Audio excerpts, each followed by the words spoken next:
हो गया। तो चलिए फिर से हम आपको आज ले चलते हैं केमिकल बॉन्डिंग चैप्टर में, जहाँ पढ़ा रहे थे आपको। तो केमिकल बॉन्डिंग में आज आपके लिए एक नया टॉपिक है फॉर्मल चार्ज।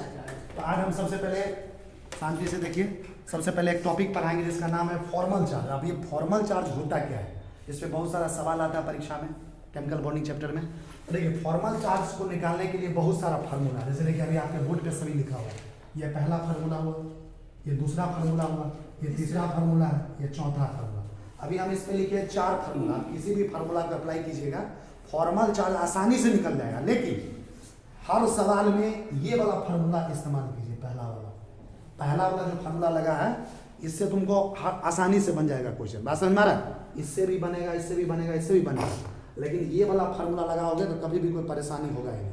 तो हम लोग दिखाएंगे हर सवाल पे फॉर्मल चार्ज निकालने के लिए ये वाला फार्मूला इस्तेमाल करेंगे। बाकी ये सभी इस्तेमाल आप कर सकते हैं। तो देखिए फॉर्मल चार्ज, जैसे चार्ज के बारे में आप क्या जानते हैं कि चार्ज 2 तरह का होता है, केमिस्ट्री में हम बार बार पढ़ा है। एक प्लस चार्ज होता है, क्या होता है माइनस चार्ज।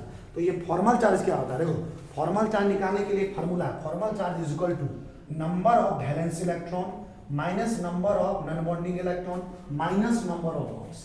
किसी भी कंपाउंड में स्ट्रक्चर दिया हुआ रहेगा, किसी एटम पे कहेगा आप कैलकुलेट कीजिए फॉर्मल चार्ज। फॉर्मल चार्ज को शॉर्ट फॉर्म में F.C बोलते हैं। उसमें क्या करेंगे, उसमें सबसे पहले वैलेंस इलेक्ट्रॉन कितना, वैलेंस इलेक्ट्रॉन मतलब वह बाहरी कक्षा में कितना इलेक्ट्रॉन है, बाहरी कक्षा में जो वैलेंस इलेक्ट्रॉन है उसका संख्या, फिर उसमें से घटाएंगे number of non bonding electron, जितना इलेक्ट्रॉन बॉन्ड नहीं बनाता है। हमारा नॉन बॉन्डिंग इलेक्ट्रॉन मतलब हुआ जितना इलेक्ट्रॉन बॉन्ड नहीं बना रहा है उसको घटा देंगे। आप फिर क्या घटाएंगे, जितना वो बॉन्ड बना है, उस पूरे कंपाउंड में कितना बॉन्ड बना है नंबर ऑफ बॉन्ड से घटा देंगे। तो ये फार्मूला तो दिमाग में हमेशा याद रख लो। Formal charge is equal to number of valence electron minus number of non bonding electron minus number of bonds. इतना लगाओगे आराम से निकल जाएगा। ये तो हम फार्मूला निकाल के सवाल भी बहुत सारा दिखाएंगे, कैसा कैसा सवाल आता है परीक्षा में। और करके हम और भी फार्मूला लिखे हैं, जैसे एक फार्मूला ये है फॉर्मल चार्ज का। Formal charge is equal to total number of valence electron in isolated atom. Atom पे कितना टोटल वैलेंस इलेक्ट्रॉन है उसको घटा देंगे total number of non bonding electron. यहाँ तक तो वही चीज है ना।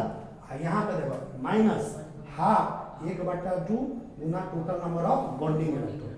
बॉन्डिंग इलेक्ट्रॉन मतलब कितना बॉन्ड बनाने में जो इलेक्ट्रॉन बाहर जाता है उसको कहते हैं बॉन्डिंग। कल हम ये बताए थे कल के क्लास में सब बॉन्डिंग किसको बोलते हैं, नॉन बॉन्डिंग किसको बोलते हैं। जो एब्सेंट हुआ था उसको आज बता दिया जाएगा। तो इस फार्मूला से भी तुम फॉर्मल चार्ज कैलकुलेट कर सकते हो। दूसरा फार्मूला है formal charge equal to valence electron minus number of non bonding electron minus half into bonding electron. क्या करेंगे आगे देखो एक और फार्मूला फॉर्मल चार्ज का। Formal charge equal to valence electron या ग्रुप नंबर। पीरियोडिक टेबल में ग्रुप नंबर आता है कि नहीं, कितने ग्रुप होते हैं पीरियोडिक टेबल में 18 समझ में आ रहा है। तो वैलेंस इलेक्ट्रॉन या ग्रुप नंबर माइनस क्या कर देगा अनशेयर्ड इलेक्ट्रॉन, जो शेयर नहीं हुआ है उसको घटा दो, आप प्लस कर दो नंबर ऑफ बॉन्ड्स से।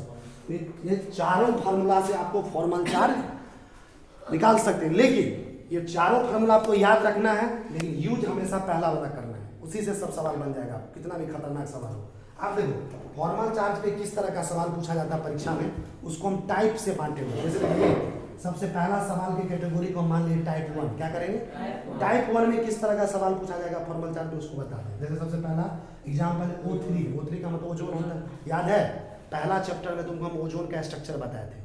जब पहला चैप्टर में स्ट्रक्चर बता रहे थे 350 से 400 स्ट्रक्चर बताए थे, उसमें तुम देख